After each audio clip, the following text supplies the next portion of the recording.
Now the story. A little story.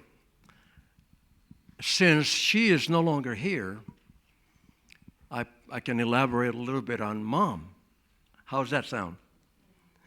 I remember as a little boy in the island of Puerto Rico, Sabbath to Sabbath, whether we had a vehicle to go to church or not. So many times I remember we depended on members of the church to come and pick us up. Transportation was hard to come by in those days. I would imagine for some of us it's still today. And I remember Mom, a beautiful young lady, with 5 little ones, all dressed up, the girls all combed hair, the 2 boys in little suits, headed for church. And when we arrived in church, she would have us sit in the front row. And how dare any of us move? There was no such thing that ever came to our minds. Ever so young, ever so wonderful, ever so innocent are the minds of children when they're taught to honor and glorify God early in their life. And she did that. And as time went on, she still did that. When finally we ended up in New York City, which some of the members here have been there, lived there, I remember came Sabbath or came Friday night, everything would be prepared for Sabbath morning. All 5 of us, again, all dressed up real nice in our suits and dresses and stuff, and hers. And we would walk probably half a mile to the train station.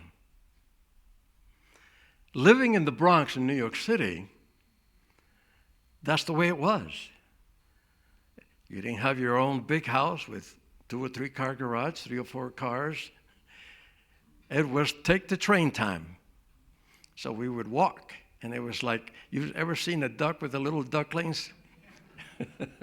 And they're all following her around. That's the way it was for us as little children.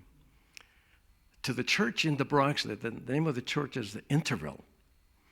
It's an old brick building, and again, we will all be sitting in the front row.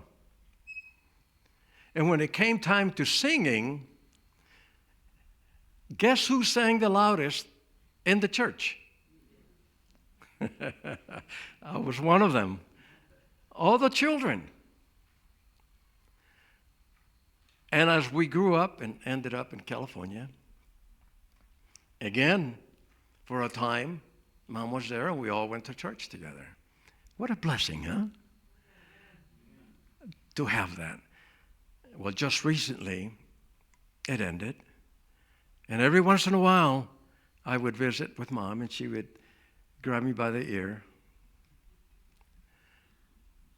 Says, how is your relationship with Christ? I said, Mom, it's good. And she says, good. And then she would go. And she didn't have to say anything else. That was Mom.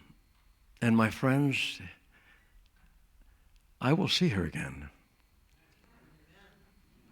And if she has the opportunity in heaven, which she will, she would want all her children to be sitting in the front row of the heavenly church. The scripture says in Isaiah 66, from Sabbath to Sabbath, all his children will come to worship him in the New Jerusalem. That's my story, and I'm sticking to it.